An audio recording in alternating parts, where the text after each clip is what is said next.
heat flow, where it says the specific heat of toluene, C7H8, is 1.13 joules per gram degree Kelvin. So when I write this, the specific heat, remember is C, is going to be 1.13 joules over gram Kelvin. Now, it says how many joules of heat are needed to raise, so it wants to know how many joules, that's Q, right? That's my energy. Needed to raise the temperature of 40 grams. So my mass is equal to 40.0 grams of toluene from an initial temperature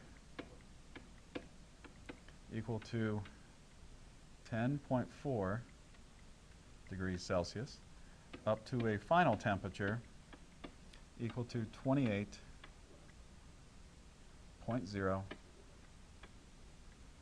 degrees Celsius. So for this one, we need to look at the equation. And remember, Q equals mc delta T.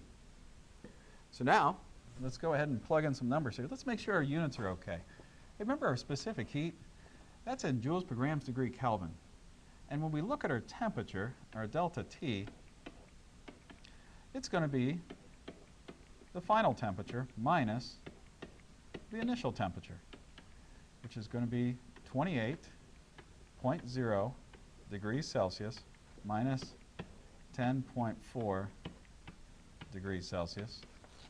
That ends up being 17.6 degrees Celsius. Since this is a temperature difference, by the way, this is also the same thing as a temperature difference in Kelvin. So we can just use this temperature difference. Remember, when there's temperature difference, you can use Kelvin or Celsius.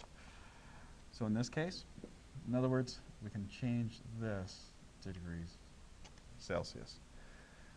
So plugging in, Q equals my 40.0 grams times my specific heat, 1.13 joules per grams degrees Celsius, times my delta T of 17.6 degrees Celsius.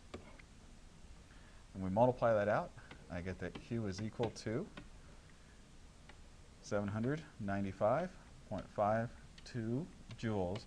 Now we got a base sig figs here, and we look at this. They all have 3 sig figs.